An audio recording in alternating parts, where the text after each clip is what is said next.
All right. Hey, holla, universe. Appreciate y'all tuning in. This is episode 80 of the Real Resilience Talk podcast. And I'm telling y'all, I got a phenomenal guest on here today. It's just so fitting that I got number 80. That's Jerry Rice numbers. Speaks for itself right there, just saying.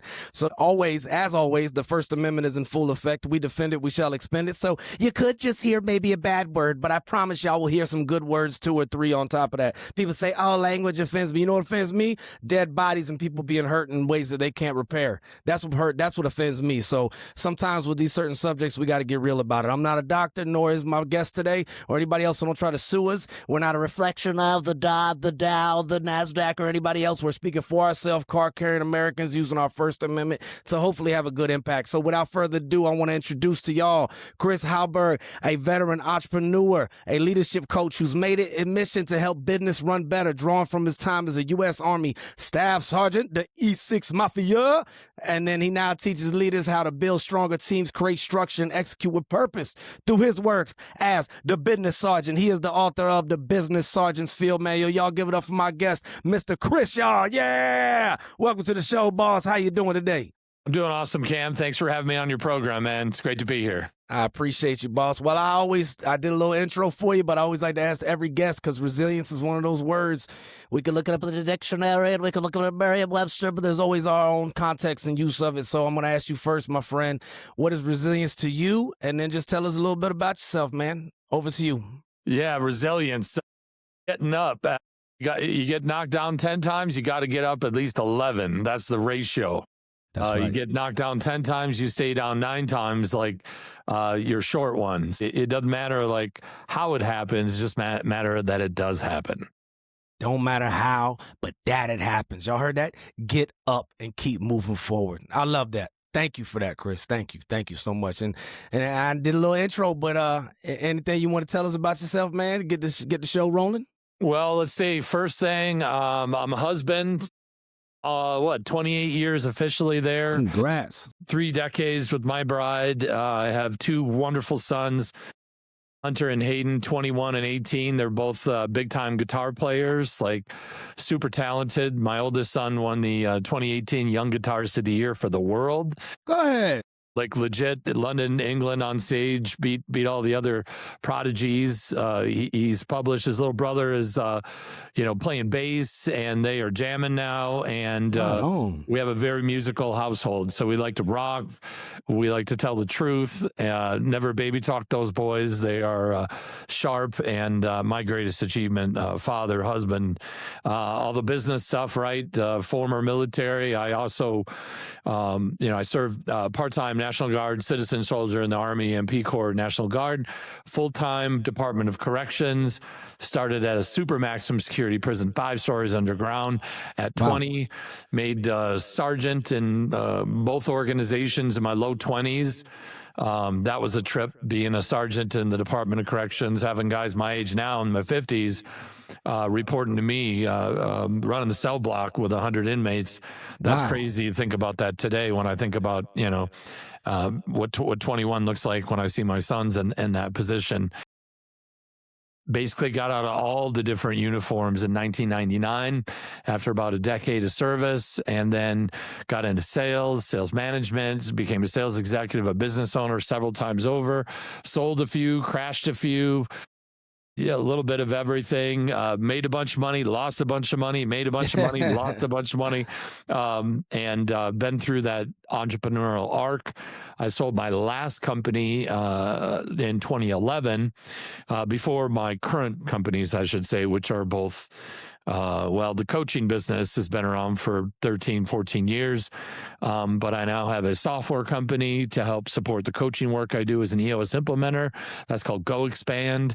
That glues your EOS together nicely, keeps people connected and supported, giving good feedback. And then I have a veterans recruiting company, which is a free community. So any veterans out there, bizsgt.com, come to the community, join for free. We've got an online online academy that you're welcome to, and then a community where we have discussions. And then ultimately, some of those folks want to start their own business. We help them, guide them so they can do that successfully. Some folks just want to find their forever home after service, find a company that appreciates their unique skill set. So we place them into veteran-friendly companies. So generally, that's a bump in pay and working for folks that actually understand who you are, what you bring to the table, and they're in it. They want that. So those are the three things I do: coach EOS, do leadership team work, run the software business. I have a software company partnership that does all the work. I just take all the credit, give them ideas, and do the outreach, things like this. And then the community, I have a business partner, former Green Beret, he's been out about a year and a half, Michael Crisilla. He was a warrant officer, Silver Star, Purple Heart, Bronze Star, the real deal. Yes. He runs that whole company for me, so as a partner. So I'm living a blessed life, doing three things, surrounding myself with a beautiful team that can do the work while I just kind of steer the ship and chart a course and come up with crazy ideas that they say, maybe next quarter, Chris. So kind of my role, and it's a pretty great part-time job doing those three things. And I joke that because I love what I do. It's not work. I don't believe in balance. Balance assumes one's better than the other. Mm-hmm. I'm into blend, where you just kind of blend what you do from the moment you wake your eyes up and to the time you close them at night. And that's kind of the way I view life. Wow. That is a lot. That's a lot of different stuff. That's a lot of congrats to the family, man. And congrats on, you said 28, 26 years. 28 years married, been with that together, coming up on 30 years this summer, all in. Greatest accomplishment, right? The longevity and consistency and the support, as a visionary, ADD, high energy, always driving, always, like focus. I run three things right now. So you'd be like, don't you teach focus? Yeah, that's for other people. Like I don't do good with white space. You know what I mean? I got to fill my time. Yes. And the neat thing is all three of those companies help other people. Good things happen to those that help other people. So like I just try to serve and be of value, and good things come back tenfold when I'm in the help first business and the earn second. The earning follows the helping in my world. Yeah, I couldn't agree more. And that's everybody out there listening to our veteran community, or anyone who may know a veteran. Look, Chris just told y'all about the bizsgt.com. Go there and learn how you can learn what you don't know, and then see how you can get further inspired. But I love what you said, that it's about, the impact and the help that you provide first. And then the earnings, they just come as it just happens. It's like gravity, just because you're actually doing it with a meaningful heart of service. And also proof to you from leaving a uniform a time or two, anyone out there listening, like, you don't need to wear an active duty or a reserve or a National Guard or some form of first responder uniform to be able to be serving. So just keep that in mind out there as y'all are listening. And you just heard what this man has tried, different things. You talk about fall down 10 times, get up 11. That was a lot of ebb and flow, and that was a lot of up and down in what you just described. So keep that in mind if you're in one of those darker times right now, that, hey, this is just building more for the next benefit of the next payoff. And sometimes we got to fall down to get back up. It makes us stronger. That's how we build resilience. You know what I mean? So I appreciate that, man. I mean, hey, Cam, the whole game is between your ears, right? Yes. Like outside stimulus, like life isn't really what happens, because everything's a test, whether you believe in like spiritual stuff, religious stuff, whatever you believe in gives you strength. That's your thing. And whatever that does for you, good. But 80% of the thoughts inside of a human's head, even what we view as the healthiest humans, right? Which is, again, a label, doesn't mean much, because your context of healthy and someone else's context of healthy can be completely different things. Amen. So I get back to the perspective here. If 80% of the thoughts in your head are unkind to yourself or to other people, or that's just how it is. Like, to have those thoughts is okay. To believe them, that's just optional. So I just want to just say that, shout out to Chuck Norris, who just left the planet in the last month from this interview. I like to say before that, and I'll say that after that with a shout out to Chuck. You get those thoughts, you just got to stop them.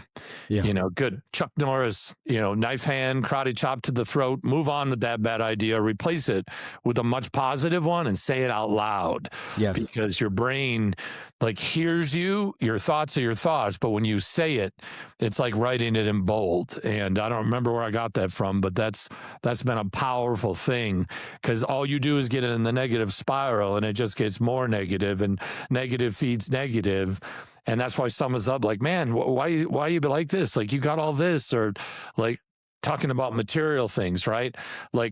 I've had money and I've not had money. Believe me, having money's better. I don't think anyone can convince me otherwise or whatever. But, once you get enough money, you realize that doesn't bring you happiness. The quality of your relationships, working on yourself, trying to be a slightly, even if it's an ever so slightly better version of yourself, is superior to having all the gold in the land. Because in my work as a CEO coach, as a leadership team professional, I got a lot of clients that are, deca millionaires. I have a few billionaires that somehow listen to what I have to say from time to time. I don't know, man. And you know what I'm saying? It's some of them are just happy and blessed because they get it, and they're using their wealth to help others. And you would never know they're a billionaire by seeing them walk down the street. And then you see other folks who are kind of faking it till they make it, and they never make it because the whole thing is just fake. So there's a lot of rented Lamborghinis on social media. You're right about that. And there's a lot of purported experts. So wherever you're at in this thing, and I know you're being unkind to yourself, knock that shit off. Chuck Norris ain't gonna let that fly either. So let's karate chop those bad thoughts and put them on the ground and step over them and walk about your day. We're talking about the mental health. Depression is just too much. Focusing on the past, and anxiety is just focusing too much on the future. And unless you got a time machine, both of those activities are a low return on investment. So the best thing about the past is to learn from it and move forward. And there's an old saying, I think the Navy SEALs coined this one, and it's don't borrow pain from the future. You don't need to borrow any on credit. There's plenty right here for us all to experience. And my central message is, again, having the negative thoughts, that's normal. Believing that shit's optional. So think about what you're opting into and own that. And if it ain't going well, you need to make a decision to think otherwise. Now, there's environmental issues, right? There are geopolitical issues. There are Maslow's hierarchy of needs, right? Someone's got a gun and you don't, we're going to do what you're going to do. We're going to follow your plans, right?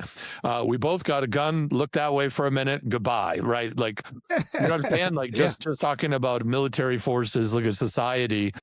We've got political correctness, all this stuff that doesn't make sense. You can decide to participate in that line of thinking, or you could just decide to opt out. And my biggest piece of advice is spend less time on social media. Do not watch the network news. You're being programmed. That's right. Be a free thinker. There's a name for it. It's conspiracy theorists. There's a new term called critical thinker. Ooh! Because conspiracy theorists are batting about 850 right now, and all these crazy ideas, all the facts, all the receipts are coming in. So my point is, you get to choose your own experience. If the experience you have isn't working, just have a little quick meeting with yourself saying, this is what I want. And then we just move towards that. And you do that enough and you stop the negative behaviors. Eventually, you can cross over. And it's a decision what you focus on. So just pay attention where you're spending your time, what you're doing. Take care of yourself. I hate working out, cardio. Like, I hate it. But, get on that rower 4 times a week, like on the right days. If I got work or I got other things, you just get that alarm clock a little earlier and you don't make mistakes. I don't negotiate with myself. I make decisions and then I step up, and I'm not perfect. Right. But if I missed one, I'll put an extra one in at the end of the week to make up for it. And it's just a little scorecard we keep within ourselves. And again, it's a decision if you want to be a positive net player, a +1, or you're going to be a negative player or a minus. And it's just that simple. It really is. And it's what it reminded me of what you were saying was Zig Ziglar used to say, he used to say stinking thinking. You know what I mean? And stinking thinking has led to so much just destruction, degradation, and just people not reaching their full potential. And to anyone out there listening, you're like, yeah, well, I have this. Me too. I do too. I got a lot of D's, not degrees, but disorders and disability. I got them, right?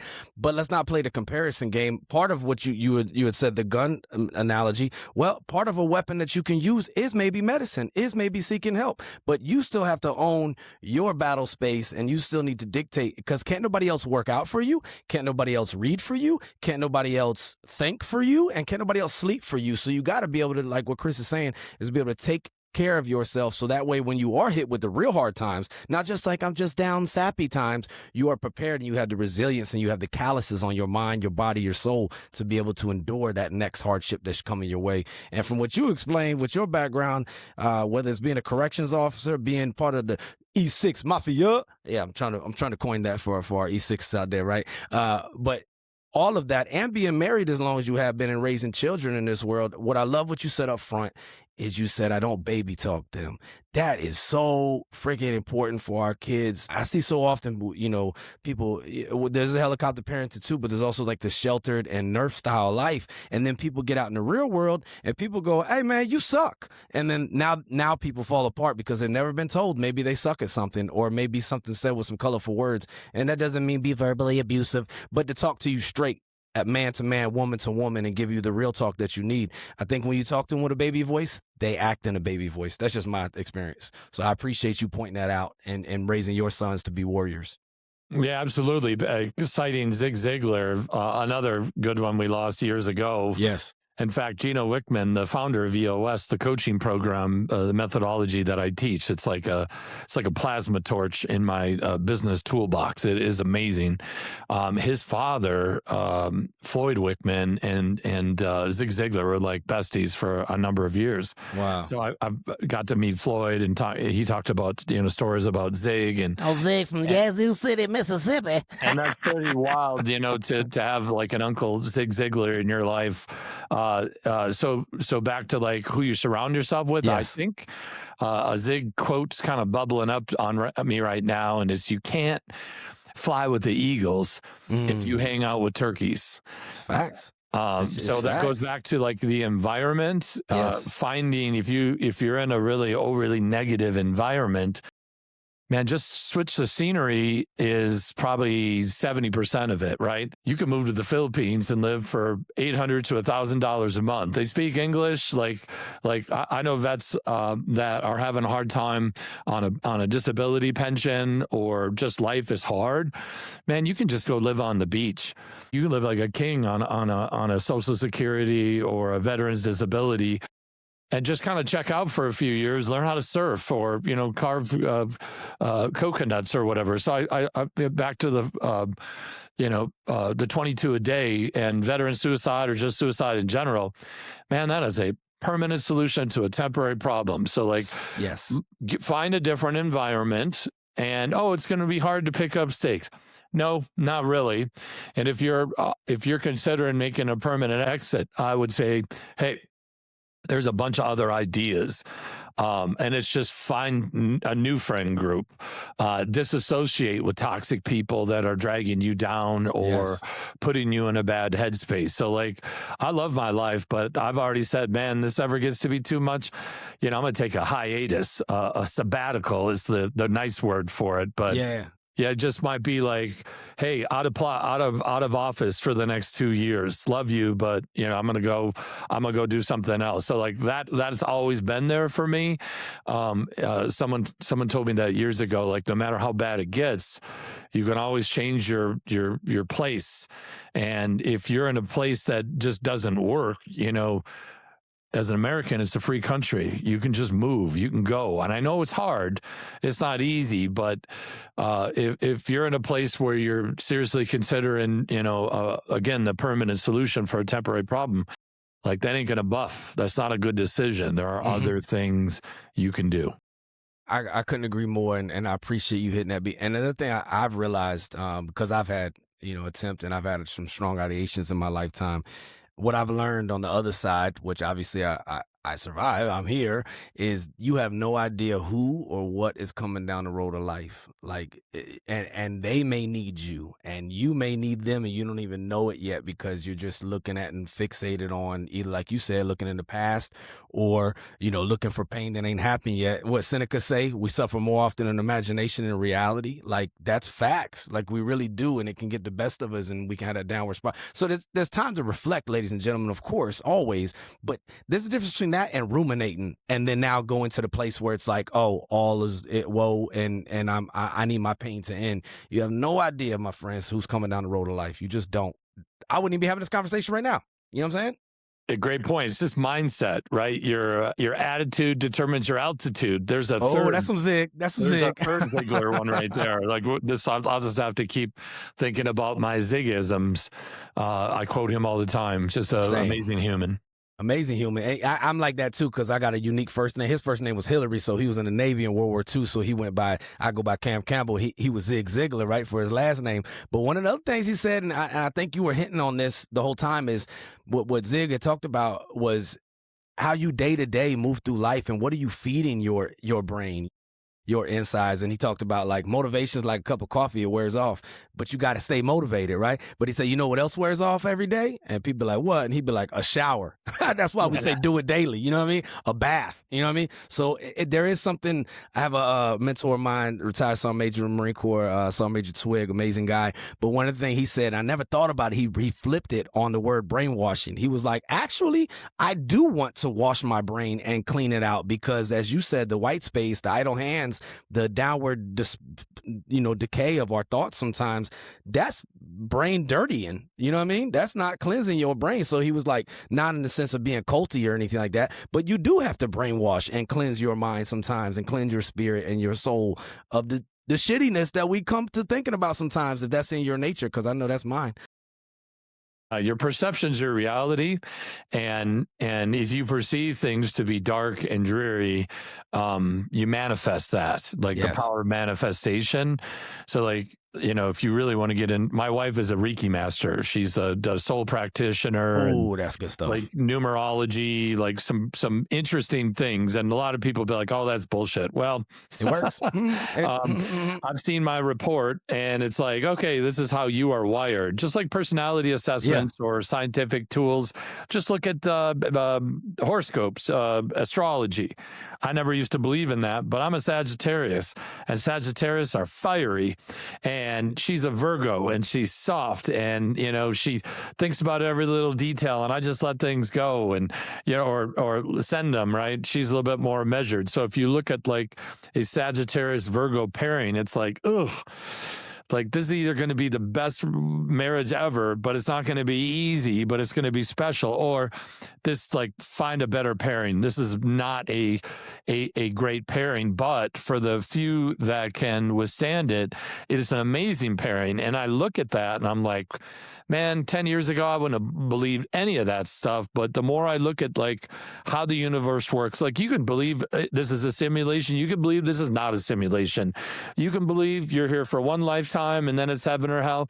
Or you can believe you're on lifetime 17 and you're never going to die. It's just you get a new meat suit, new identity, and another 80 years to learn lessons. Like I know that's a little out there, but these are things I think about because other people have been thinking about these for thousands of years. You know, Sanskrit on the inside of the pyramid. Yes. You will get many lives. You will learn lessons. You'll return to learn the lessons that you didn't get this time. So, like, I am closer to that belief now than I ever have been.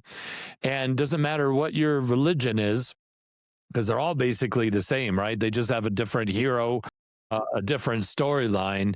And even if you agree with the Joe Rogan podcast, he had that Bob Lazar on, and he said, oh yeah, the aliens, the religion, that's just rules to keep the vessels, to keep the soul keepers healthy and happy, and like, okay, great. Like, whatever you believe, go with that. The point is, your perception is your reality. So what you put in here and what you allow other people to put in here is essentially the experience that you're going to experience.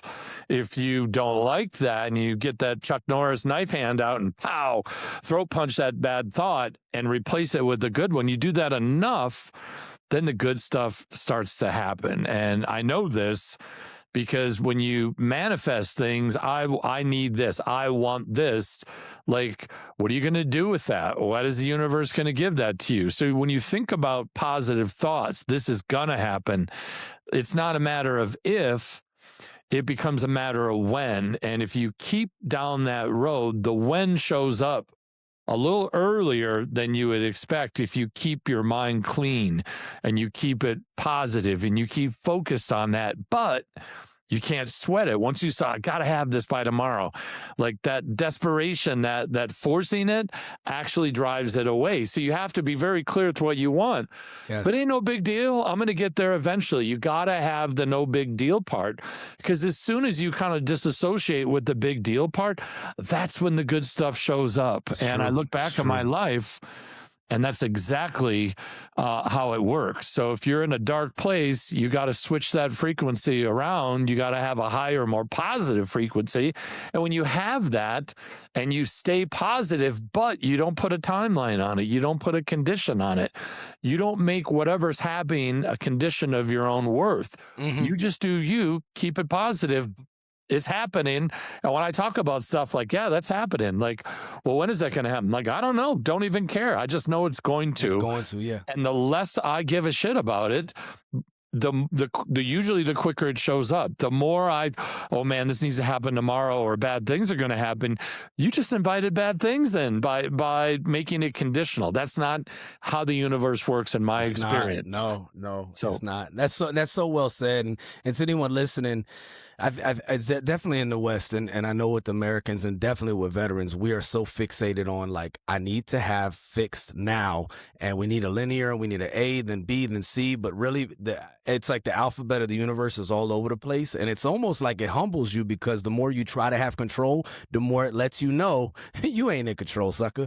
But with all of these things being said, whether you agree with it, you believe in it, whatever the case may be, have an open mind and an open heart to new ideas and things of that nature, because you never know. And I'm saying this to anyone listening, I'm trying to remind myself too. We have this fixation on, is this going to make everything perfect? No. Is it going to make anything worse? No? Okay, then try it. And you just don't know. And to be honest with everyone out there, I'm still trying to figure the foxtrot out every single day. And the more I know I don't know. So it's like that humbling over and over again. And once you start trying to play full control, you got free will, but slow down, killer. You going to get humbled real quick by life, because that's how life works. yeah, the more you want it, the less you can have it. And the more you make conditions. You know, the big common thing that I've learned in my own life, right, my mental health journey, and to be clear, I was in a pretty dark place 3 years ago this summer. I took a trip down to Costa Rica, 6 days after my father passed, and I was scheduled to go, and we had the whole weekend of hospice, and we were all with him when he passed on a Monday, and this next Saturday I was scheduled to go to an ayahuasca retreat at a place called Rhythmia, a top place for ayahuasca. I also heard that on a podcast, and I thought, well, yeah, this wasn't in the timing. Maybe I should reschedule this. And I thought again, like, I got all this other pain. I got this recent pain. Fuck it. I'm just going to go and just do the thing. This wasn't something I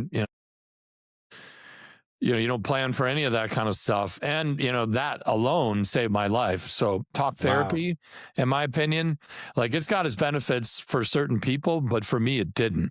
All it did for me was to drag the stuff up top, just bring it up.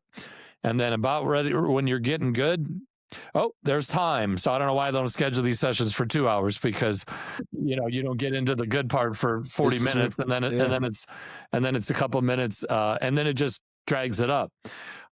So what I heard Ron White, the comedian, who was on Rogan's podcast, talking about how he finally quit drinking after, abusing alcohol for many years, as I did. Yeah, I was like an alternate on the U.S. drinking team. It was up until a few years ago. Same here. I thought I was 20 when I was 50. But anyways, what he got from that is like, it's 10 years of therapy in 1 week. And I'm like, that sounds like a good return on time. And now, first thing I'm going to say, it's not a recreational thing. It wasn't fun. There might have been a few interesting moments, we'll say, but most of it was projectile vomiting and projectile diarrhea. And it was 4 nights of some very, confronting some uncomfortable truths or some realities. So, when you see the moon or clouds, start to Pac-Man the moon, you're in another place. But what I learned from that is none of this shit matters. You have no control. And, back to like, none of this matters. You're going to live forever. And it's about 80 to 100 years on this planet as a human. Like I said, whether you believe in the multiple lifetimes or one and done, that's on you. 80 years sounds like a long time. It's pretty short. I just lost my dog. And that's the cruelest thing in the world, right? That we last 80, 90 years and they last 10 or 15 years. Yes. So you got to enjoy every day. Yes. Not to mention, I just lost an uncle like last week. And I'm still just kind of in shock of this whole thing. This man was like larger than life to me. And we were texting back and forth about a trip to come out to Colorado. And he just passed, 2 weeks ago, not even 2 weeks ago.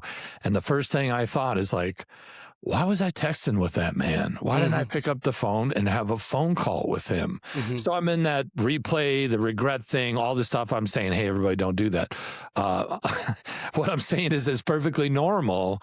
So then I asked myself the healthy version of that.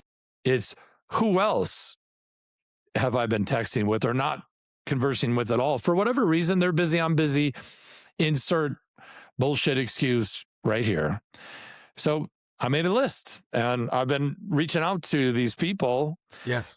Because my uncle's passing taught me a lesson. Yes. So I could just take that lesson for 5 minutes and say, oh, I should do this, and let it escape into the ether, and then learn it again when somebody else passes, right? And the older you get, the more it happens. Like, it's just part of life. This very short time we're here, not here for a long time, here for a good time. Don't know whose quote that is, but I like that one too. It's a good one, yeah. Yeah, so I think it's actually, I think it's Bob Parsons, the founder of GoDaddy, the PXG Golf Club guy. That's who said that. I don't know who he stole it from. Maybe it's unique to Bob. You should have Bob Parsons on your podcast. He's a former Marine, great guy. Yeah, I like it. Yeah, he does a lot for charity. Definitely PXG heard it. Golf. I definitely know that name. Yeah, no, that's beautiful. And I think I have a friend of mine recently. She said, "Shout out Buffy, I love you." But she speaks about when somebody comes across her mind, she calls them, or she texts them, or she reaches out to them in some capacity to let them know, you're on my mind, and I just want to see how you was doing. And I have another friend and mentor of mine. He's a TEDx speaker. He's a filmmaker, but he says that, he doesn't believe in coincidences. Coincidences are God's way of remaining anonymous. So the fact that the thought crossed your mind, or the person came to your thought, and like you, oh my God, you talked about drinking. Like they said, I had a drinking problem. I didn't have any problem with drinking. The police did. You know what I'm saying? So I'm sober now for close to 7 years. But so much of what you just said, and you said you lost your uncle. I lost my mother 2 weeks ago, and the same thoughts, the same replaying. And there's a time for reflection, but not room. I'm actually reading. This is funny. We're talking about the subject. My baby sister, my sister-in-law made these bracelets as as merch for the service, and it says "Talk to you later." You know what I mean? And it's gratitude is one hell of a drug, is what I'm saying to everyone out there. And I think it's a through line of what you just expressed. And the older we get, the more people we lose by conditions that we can't control, nor could they control. And life's and death happens. And it's like that, the famous, the Stoic expression of memento mori, you will die. And it's something to keep in mind as we're going through here. And we don't choose to be miserable, but I definitely think that we have a big contributing factors of the way we think, the way we live, and the environments we set ourselves in. And if you don't like something, change it. And if you can't change it, shut the fuck no. Change your attitude is what Maya Angelou said. And it just goes into so much. And I just had to share that, not to make it like I usually try to yield to the guests, but you hit like 3 things that I'm like, man, get out my head, Chris. You in my soul right now. But when you talked about the ayahuasca, I swear, we know that the mind, body, spirit is all connected. It's all one. Whatever we want to say, mind, body, social, spiritual, however you want to phrase it. Some people it's just 7 prongs. I don't fucking know. It's all connected, and it's so revealing to me that when people do ayahuasca and you have this mental cleanse and this soul cleanse and this experience, your body does the same exact thing. Is that not just? I don't believe in that being a coincidence. That is the interconnectedness of everything that's woven into us is just one being, not to mention all of us as humans on here. And to religion and faith, it's all just talking about being a decent human and love.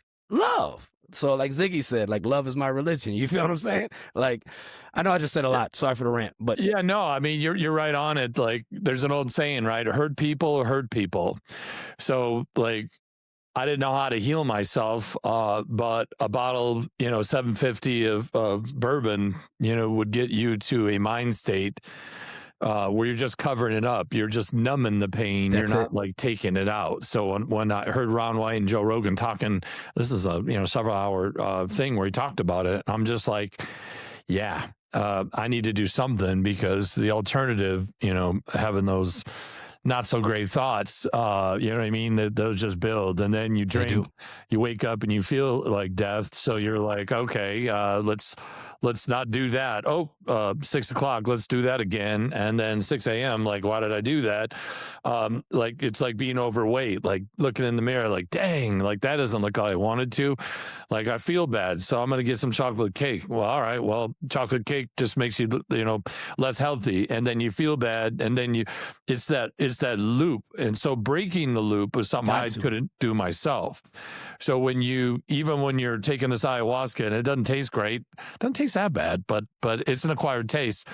Like, even if I'm not having visions or what's going on, you're just purging. And this isn't like a light purge. This is like noises you've never heard from 30 to 50 friends that you just met. So it's traumatic in its own right, but I can share with you like a moment where I had to go outside because what was going on inside was like freaking me out. And then a lot of it moved outside, and a quiet space became a loud space. And I went from like angry, like, get away from me. I like just completely just negative about everything of what's happening to me. This whole scenario, all these people, super hear every drop of this, everyone's pain. It was just overwhelming. And you're under this DMT, right? From a natural plant, a root and a plant joined together, like natural, from somebody who knows, thousands of years of ancestors passed down. And I just went from feeling just all this to a moment, a big purge, and just complete stillness.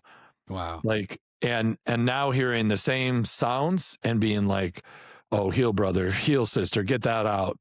Like, from get away from me to like, good for you. And it was just a moment in time. And from that moment on, I've never been the same.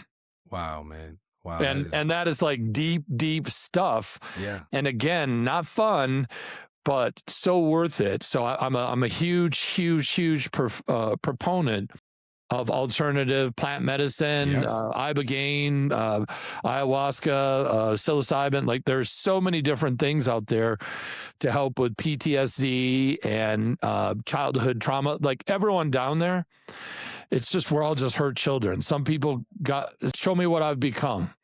Merge me back on my soul at all costs and heal my heart. Those are the three intentions one would do at Rhythmia. And as a process, and show me what I've become, a narcissistic douchebag asshole, right? Just that's first one. That was that moment when it was like, oof.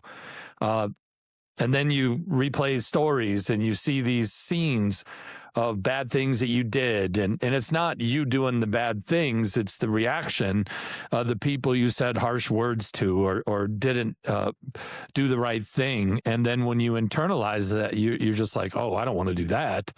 And then you're like aware. And once you're aware, you can start working on stuff. So like the big thing for me is like talk therapy.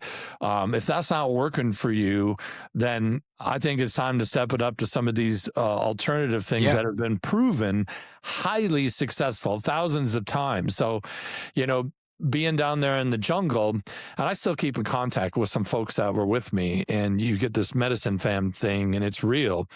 And pretty much without fail, the thesis is you get separated from your soul. You lose your innocence.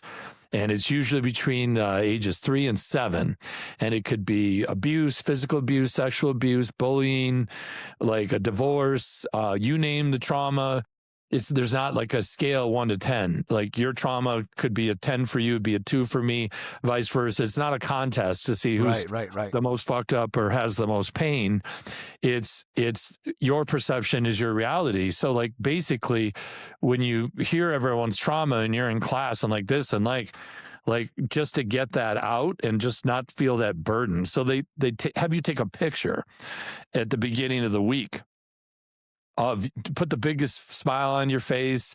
It's like you're just painting this smile. And they're like, take a selfie, smile, like get a good shot. And then take another one on the last day.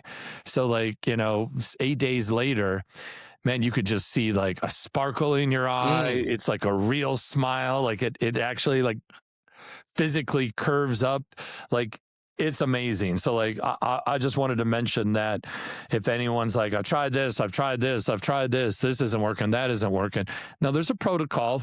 You got to get off some SSRIs and that's not super fun, but the alternative is way more fun, is to leave that shit down in the jungle and come back open and free. And then you got to integrate and learn kind of the new raw open you. But it was life-changing for me. So I'm just basically a walking commercial for those guys because, it saved my life.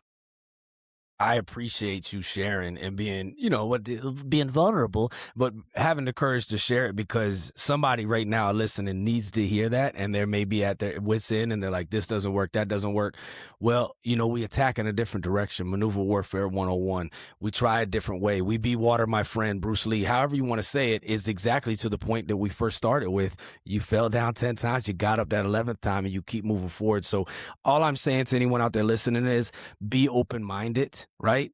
Be open-minded because no, it may not solve or fix every damn thing, but is it going to make it anything worse?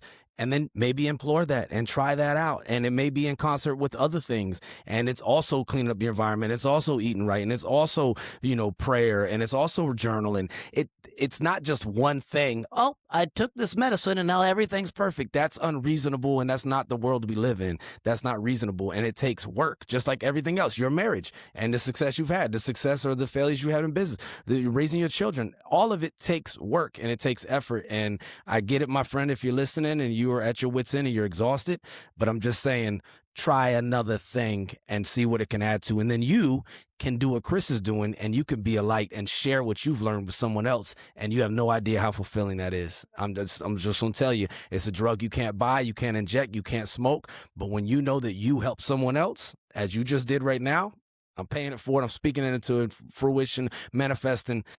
that is the currency that matters, is the effect you have on others, to quote Jim Carrey. He said it, not me, but he said that's the most valuable currency there is, the effect. So what's the effect we're having out there? And if you don't like what's going on, change it up, switch your style up.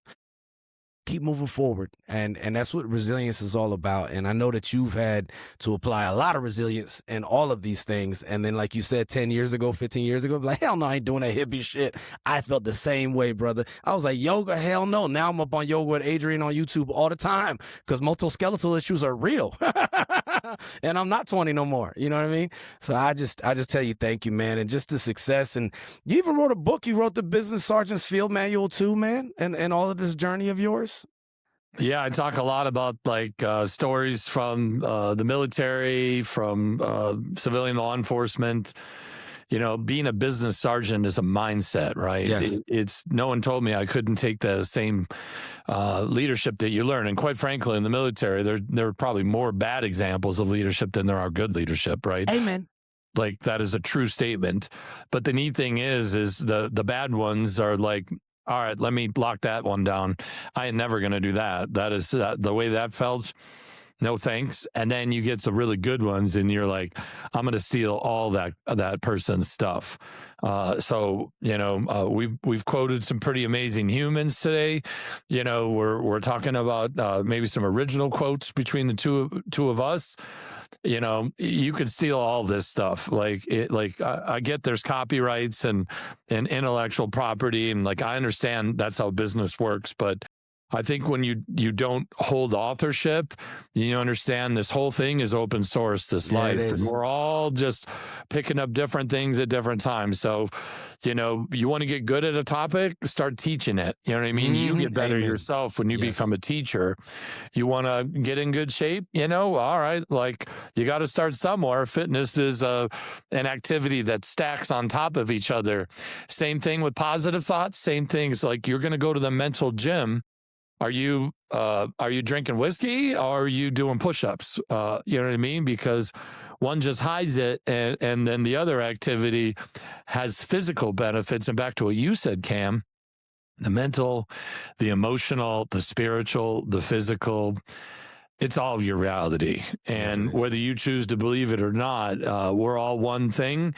And like, you got to put good vibes out there. You put out negative vibes, you attract negative vibes back. You got a bunch of negative vibes, and you do that Chuck Norris move where you throat chop, no replaced with positive thing. It's just a technique. But there's an old, you know, fake it till you make it kind of a thing, and that's the same thing in success. Where now, don't rent Lamborghinis and say they're yours. That's the wrong kind of fake it. But you know what I'm saying? Like, here's my whatever car you have, and it's washed, it's waxed, it's mine. You know, this is how I've customized it. Like I always get a kick out of the young kids with the big old exhaust in the little car, and you know, you can hear that. Yeah. Like I think it's ridiculous, but you just, they're in love with that whole thing. So I'm just like, awesome. You know what I mean? I'm just like, that's not for me, but you do you. And you know what I mean? You sound like you're going 80, you're going 35, which is much safer for everyone around you to have that experience of high RPMs and no speed. But like I said, back in the day, I might have been like, man, you know, now I just kind of laugh and I'm just like, somebody's having fun. Am I having fun? You know, and I am having fun, you know, and you don't have to yuck somebody else's yum to feel good about things. So like, just yum it up, man. There's plenty of the yucks that are going to find you. You decide, you know, you can distance yourself from bad flavors or bad people or bad smells or bad vibes. And it is absolutely a choice where you're vibrating at. So like, just do a vibe check. And that's what a vibe check is. You know, fear, alcohol, like, you know, anxiety, those are low frequency things. Like abundance, love, like helping other people, reflecting, meditating, gratitude. Like gratitude for me, when I start to get negative, I'm like, hang on, wait a minute here. I'm pretty sure like 95% of the world would be happy to be in any, American's space, like to be a male adult American with some success. Like if you think about the world, like that puts you in like the top fraction of 1%. There are folks out there in different parts of the world that don't have shit. Like they're also the happiest people you ever meet. So like don't get caught up in the game. And I did get caught up in the cars and the houses, and it's okay to have nice things, but like when I acquired them, they weren't for the healthiest reasons. It's because I thought we're checking boxes, we're getting this, we're doing that, we're building, look at me. And then I realized, after having to maintain a bunch of stuff, that I don't even use this shit. I don't really even like it anymore. More shit to clean. So I think everyone kind of goes through an acquisition phase, especially if you grow up poor like I did. I didn't grow up with a lot of resources. Had to figure it out. Learning disabilities, ADD, neurodivergence, a little on the bipolar spectrum. What's wrong with you? Why are you like this? And you get enough of that negative, don't conform to society business, and you start to believe that. My point is, there's only one of you. You are here to learn lessons.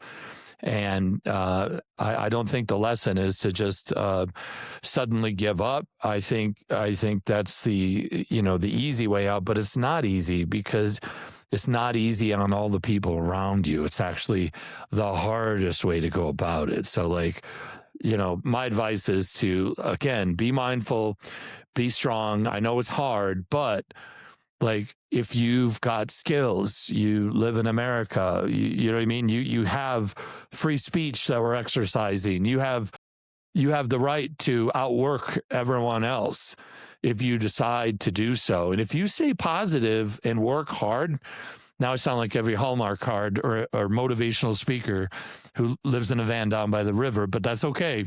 Because it's still a good message. Yeah. If you work hard and stay positive, it's just a matter of time. And I know it's cliche to say most people give up right before the good stuff comes your way, but that's exactly what happens. So you get into this mindset where I'm just going to stay positive, I'm going to do me, and you do that for a year or two. I guarantee you do that for a month, you're going to be way better off. You do that for 5 years, you are already there. And once you get there, that's not the destination. It's just, what's the next goal? And the goal isn't another Lamborghini like it could be. It could be okay, now I have a Lamborghini, so who do I know that would love to drive in my Lamborghini, right? Having cool sports cars and saying, you want to drive? And people going are you crazy? Bro, this is insured. Get in, let's go. I'll tell you when you're doing wrong things with my car. But you know what I mean? Yeah. That's the person. So think about who you're going to be when you get to insert your dream car. Not you can't look at it, or I'm going to park it in the middle of nowhere. And that's all scarcity stuff. Abundance got you that thing. It's just a thing. It's a thing. It doesn't mean nothing. Look at the headstone after a long, well-lived life. Not too many people I wish I would have worked some more weekends. I wish I would have had another fix your car, your house, or insert whatever your thing you're grinding for. And I'm not saying those things aren't good to have, because they're tangible. It's hard to be sad in a Lamborghini. I'm just saying, I get that, but that's it's the journey of the acquisition that's actually what makes you smile. It's not actually the thing. Because back to my billionaire friends that are miserable, and my billionaire and decamillionaire friends that are happy, they've all had the roller coaster of life. It's where you're at right now is the vibration you put off. And the stuff I'm sharing are all learnings. And I would say, for a 53-year-old man, these are all in the last 5 or 6 years, the really good lessons. Yes. So if you're in your 30s and you're I can't figure this out, and why is this, back to comparison, you said it before, comparison is the enemy of happiness, because for whatever reason, I'd also mention that society doesn't necessarily reward the best version of yourself. That's true. Thinking God, about so like true. you're in pure acquisition mode, like some of the relationships that I, didn't fully invest in, some of the decisions I made, just the sheer, zero sum game thinking, for me to win, you're going to be losing today versus like we can all win together and the things that you figure out later. So like the message is like, that stinking thinking at scale, it doesn't scale. And then the things, and everyone says this, oh yeah, I thought I'd be happy when I got this or when I achieved this. And it's really kind of an empty feeling. Well, that's just kind of like a waypoint. It is a tangible goal one can check off, but I'd rather be like back to the rest of the world. There are people that have a fraction of what you think you need. They don't have anything that you have, and they might not even view what you have as a good thing, because what they have is love and happiness and good relationships and kindness and caring. And that's really who the rich people are the people that aren't in acquisition mode. They're in like gratitude mode or give back mode. And I feel like that's the mode that I've just recently got in. That's the mode you are in with this podcast, brother. So keep that up. Thank you, brother. Thank you so much. And you know what it reminds me of? Two things. I've heard these expressions. It's nice to have things, but don't let things have you, right? There's a difference there. And then also what you said, I keep this in my purview, but from Epicurus, he said, do not spoil what you have by desiring what you have not. Remember, what you now have was once among the things you only hoped for. We got to sometimes do that check-in gratitude. That doesn't mean be less ambitious or to rest on your laurels or to be Uncle Rico from Napoleon Dynamite, ladies and gentlemen. But what I am saying is gratitude is one hell of a drug. And if we F around too much, we might end up like that puppy dog on the floor chasing their tail. And we're just going around in circles, being a hamster on a wheel, and that's not really living. And remember, like Denzel said, you can't take none of this shit with you. The Egyptians tried that and they got robbed, right? You know what I mean? So keep that in mind as we're going forward on this. And I just appreciate you. What really jumped out at me too, you said 53 years young.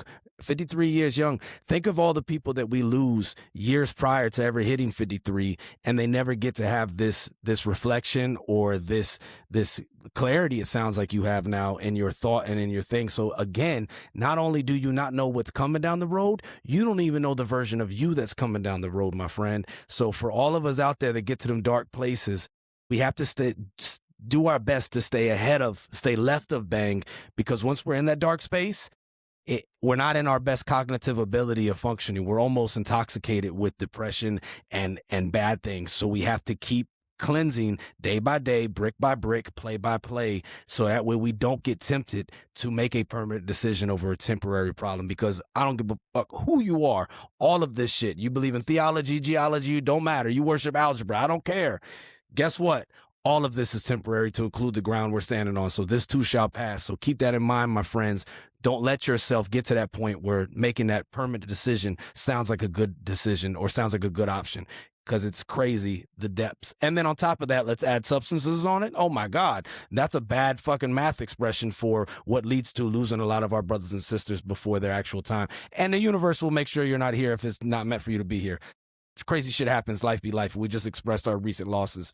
If you're not meant to be here no more, powers that be will make sure of that. We don't have to try to play control in that. So on that note, my friend, we have lost too many people to the subject of death by suicide. And it just, I think it's the only, besides homicide, I think it's the only preventable way of death is death by suicide 100%. If someone was out there right now, Chris, thinking about making that permanent decision, and you could say something to them prior to it, what would you say? Well, let me just add a little factoid in front of that heavy statement, if I may. Yes. It's over 50% of homicides are fueled by alcohol.